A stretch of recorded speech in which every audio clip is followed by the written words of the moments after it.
RMN Drama presents Kini ang akong suliran.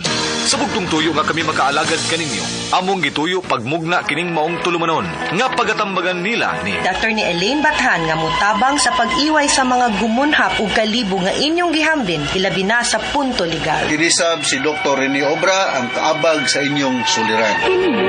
Ang akong suliran. Kini ang akong suliran.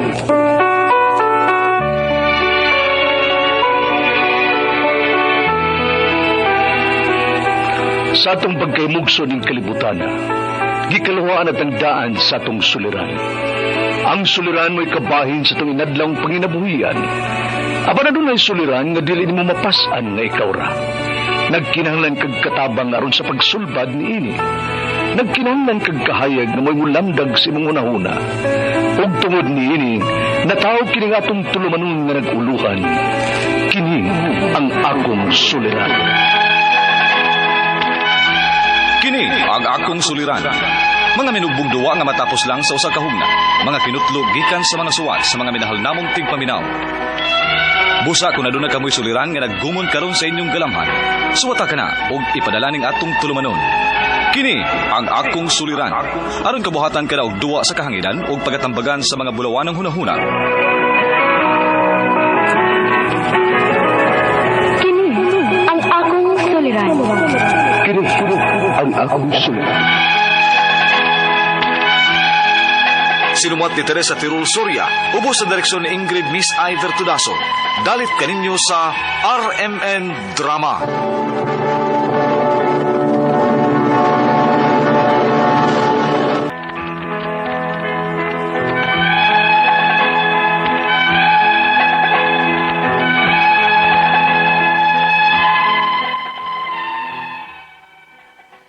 Maayong adlaw kaninyong tanan nga nagpaminaw karon, ning tulumanon kini ang akong suliran.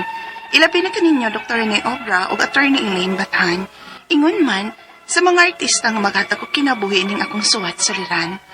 Tawgalan ko ninyo sa pangan nga Minda, Minyo ug may mga anak. Pero may kaugalingon ng mga pamilya. Maong ako na lang usa ang nag-abang sa akong gipuy-an. Taguan lang ang akong address sa Lower Mohon, Talisay City, Cebu. Punto legal kining akong suliran. Kabahin kini sa akong giabangan nga pay nga akong ginegosyo.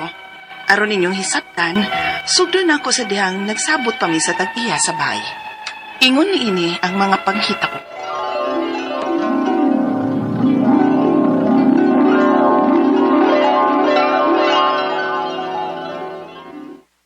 Wow!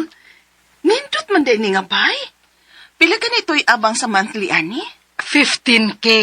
Ay, pero ang problema, ako rang usa. Wa man ko'y mga anak nga kauban. Kay naa naman sila tagsa-tagsa ka mga pamilya. Daghan man ni kwarto. Pwede raman sad nimo paabangan kada kwarto. Ikaw ra gyud bahala.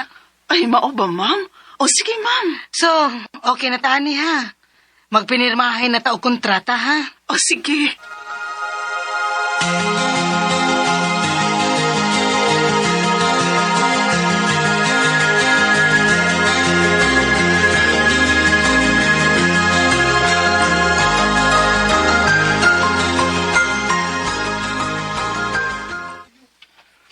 So, mao na to. 3,000 ang buwan sa kwarto o niya 100 ang tubig per head. O, sir. Sige. Mukuha mi og duha ka kwarto dinhi. Kami sa akong anak. Sige, salamat, sir.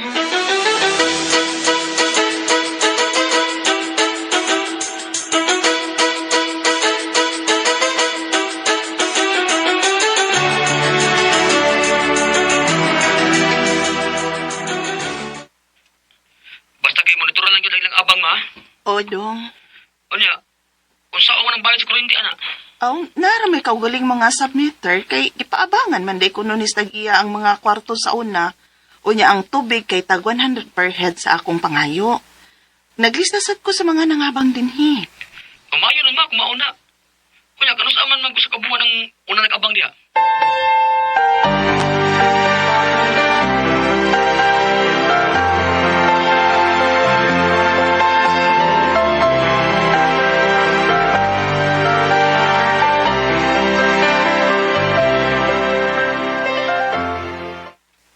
Ni ma'am, pangyo asak ko be. Atak-tak mangyog ko sa kong trabaho eh. Yawan ako'y kita. Ang nabilin akong kwarta ma'am kay ako nang ipalit og kining pagkaon namo. Mao ba? O ma'am, bisag karon lang gud ma'am. Ay, sige, ilista ko lang na ha. Basta kung makakwarta na ka, bayra lang ko dayon. Oo ma'am. Salamat kayo ma'am.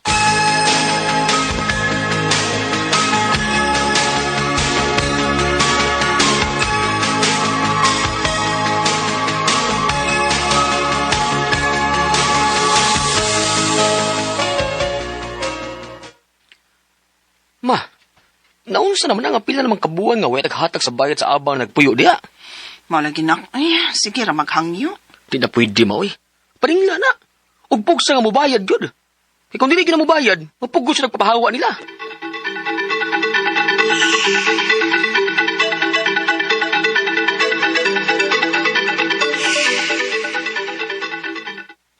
Dili mi ninyo mapugos eh. Ha? Ngano? Doon na dito kontrata? Oh. Huwag ka magkatingog tungod kay nahibaw ka nga watay gipirmahan. Maong paabot mo kanus sa ami mamahawa din eh.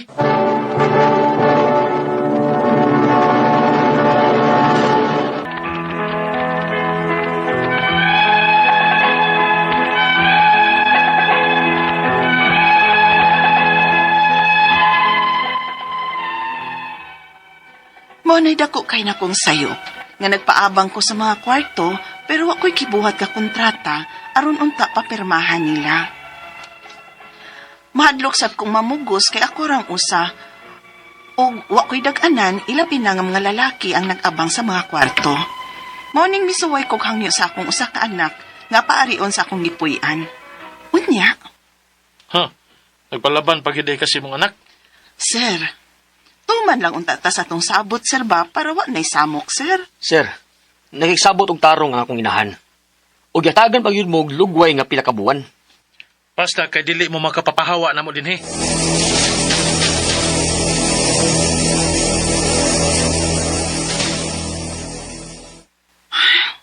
Saon man nato ani dong, Tung kaabon ta lang ilang mga kwarto ma, basta manglakaw na sila.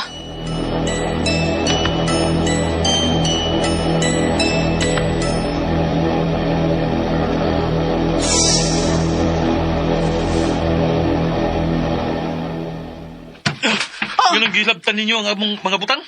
Kay mga bagga kay bugnaw. Kamu na kay mo na atraso na mo. Kamu ba isog? Ikiha ka mo trespassing. Time para good. Nganong kami na may mo ikiha, ha? Ikaw may bayad-bayad? Usa naman ako ibayad sa tagianing bay kung kamo nga nag-abang sa kwarto dili mo mobayad. Huh, sa ato pa. Dili ninyong bay? Ug nahibaw ba ang tag-iyan nining baya nga inyo nang ginegosyo?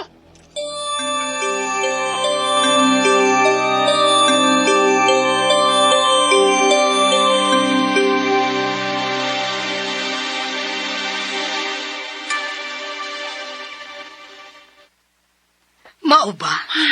Nagpaabang na di ay ka? Oo, ma'am. Ah, sige. Ako'y mo papahawaan na. Pero sabot ang daan, ha? Na ako'y porsyento sa mga abang per month. Unsa? Unya ang akong abang nimo? Mao gihapon. Kay ginegosyo man na nimo.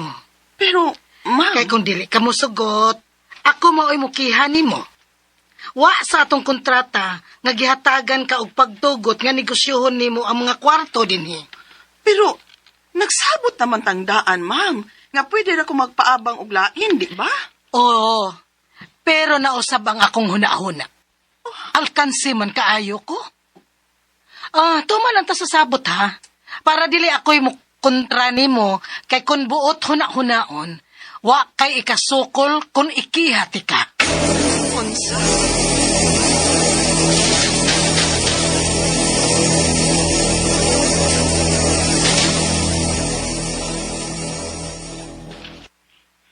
May pagpahawa na lang kadiya ma. Asa masag kumubalhin in taon dong, uy. Dako kay gasto kumubalhin na sa. Ayo! Minda!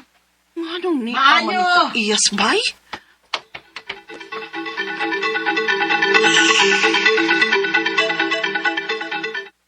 Pahawa na dinhi. Ha? Ma'am, Hintaw ningon anak kadali mangitag kabalhinan. Uy, Wa ko'y labot. Sige na, pahawa na. Okay, hatagan ti kag usa ka semana ha. Kinahanglan nga hawa na ni dinhi. unsa? Usa ka semana?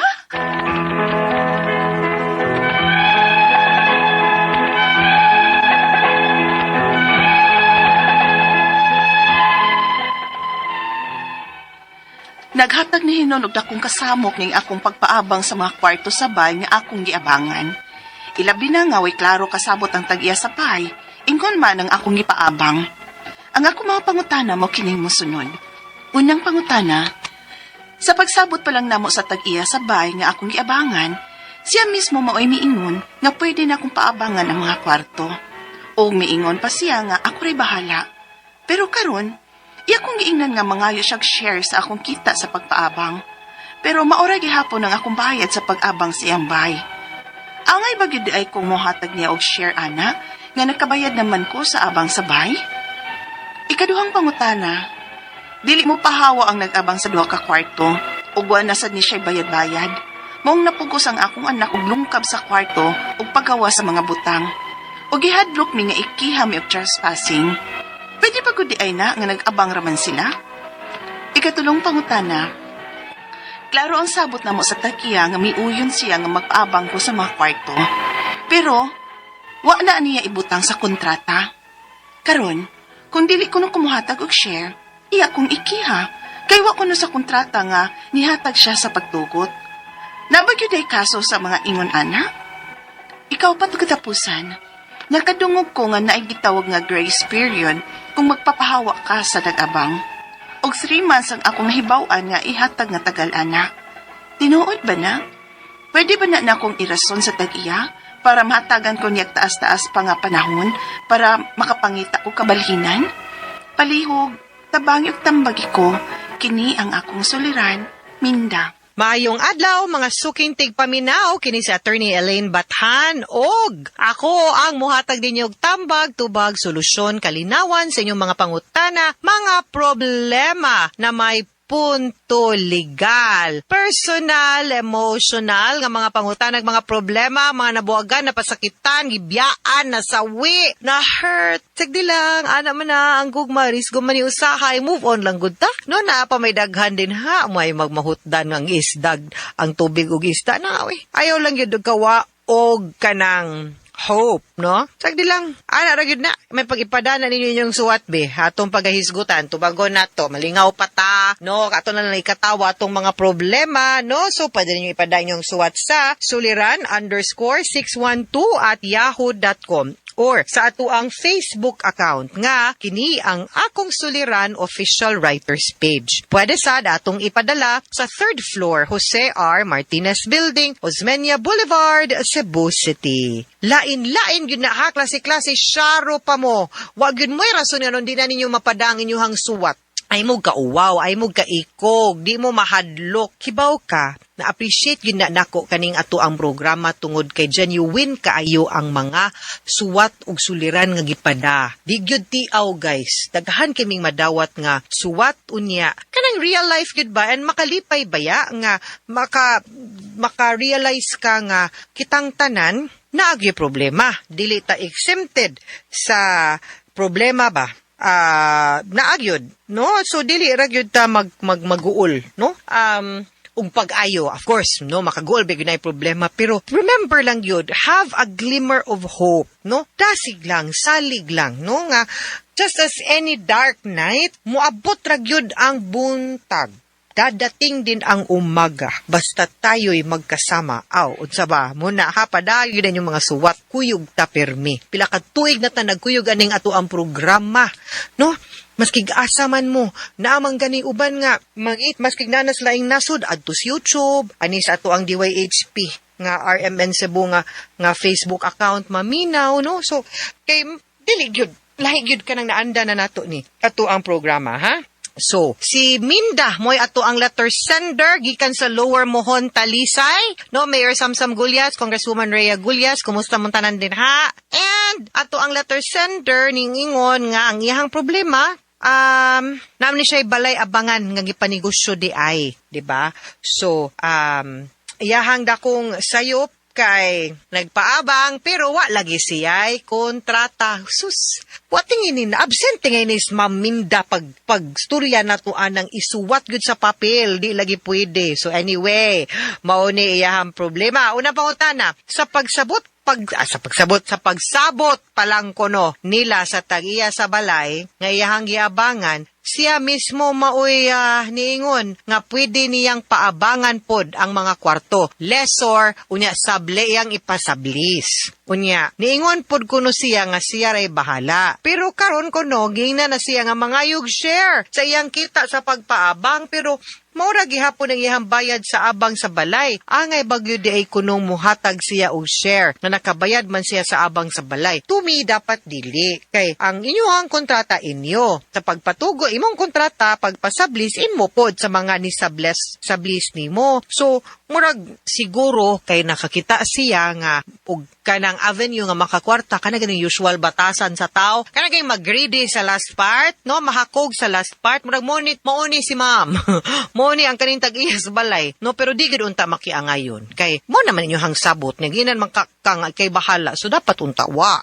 Ikaduhang pangutana, dili mo pahawa ang nag-abang sa duha ka kwarto ug wala sad ni bayad-bayad maong napugos ang iyahang anak og lungkab sa kwarto pagpagawas sa butang o gihadlok mi nga ikiha sila kunog trespassing. Pwede ba gud na nga nag-abang raman sila? Dili gyud pod pwede kay naaman na katungod man na nimo pod nga mo lungkab kay para mapaabangan na pod nimo glain. In the contract of lease, basta maabot na anak, dugay na kayong panahon, nga pwede gyud na nimo ma-open, pero I suggest kung ipa-open na nimo, dapat na itanod, na i-witness, ug niya ma-inventaryo ninyo og tarong og sakto. Pero na proseso na guys ha, kung saan ninyo pagbaligya ng mga butang ha, dili na anak kasayon-sayon lang pod ha, nga mo imong gamiton para bayad sa utang unless naa nakabutang sa inyong kontrata. Munang ningon jud ko nga dapat gyud at all times, labi na ni mga abang-abang, dapat na gyud nay dokumento, di pwede wala. Ikatulong pangutana, klaro ang sabot namo sa tag-iya nga niuyon siya nga magpaabang ko sa kwarto pero wa niya giibutang sa kontrata. Karon kung dili kuno ko muhatag og share, iya kung ikiha kay wala kuno sa kontrata. Iyang pagtugot na abadi ay kaso sa mga ingon ana. Ikiha siguro for sum of money or collection kay murag makalusot siya pero akong suggestion ani ba paghusay na lang mo be kay kanang nya i-put into writing ang inyong kasabutan kay gamay kay siyang butang para lang maghinulgaay mo nga may mag-agi bangka nagkita ka so maybe kanang okay kanang pwede paubsan nimo ako ang abang unya ang share ani hatagan ti ka no sa mga ana or unsa inyong sabot unya iput into writing na nga ikaw sad mga bangta no minda na absent lagi jud ka ningon dug ko nga dapat naagud tay kontrata kay sabton gud nato kay di gud ta maka sure manggod usay may lang sugod unya mag-read last part basta nanay kwartang makita magkirap-kirap namang mata magdalar-dalar na magpanan-aw sulisod gyud basta way dokumento no. Kay usahay, if it's not in writing, it did not happen. Diba? Remember, if it's not in Instagram, if it's not in Facebook, it did not happen. Ana ra po ng legal class. O wa na permahan, wa gisuwat, posibleng malimod, it did not happen. Ikaupat, o katapusang pangutanan, nakadungog kuno siya na ay gitawag nga grace period kung magpapahawa sa nag-abang. That is correct. Og 3 months ang akong nahibawan nga hatag nga tagal ana. Tinuod ba? Pwede ba na akong irason sa tag-iya para mahatagan ko niya og taas-taas nga panahon para makapapangita og kabalhinan. That is correct. Dili pud kaniya basta-basta. Kay sabi may kontrata no. So dili pod kang kanang grace period depende na no sa inyong kasabutan yud pod. Actually about a month will be ideal or fair or safe for the both parties, not 3 months. Pero kung mahangyo ni mo muna kung hangyuan na lagtarong para makabalhin ka, no ako di gud madanga magsinuwatay na lang mo, magpinirmahay na lang mo, then hahawa na lang. Ang yuan na lang siya nga gaikog saktong panahon ug oras para makabalhin ko. Okay? But again, going back, gentle reminder gid natong tanan guys nga please lang, next time, put into writing everything. Because if it is not in writing, posibleng it did not happen. Mga sukintig paminaw, hinautun ta nga ng minakutlo na pagtulunan karong adlaw. Kini si Attorney Elaine Bathan. Daghan kayong salamat sa inyong pagpaminaw sa atong tulumanon hangtod sa sunod nga sugilanon. Dinhi gapon sa tuang programa, kini ang akong suliran gikan sa RMN Production Center, Radyo Mo Nationwide. Tatak RMN, daghang salamat og maayong adlaw.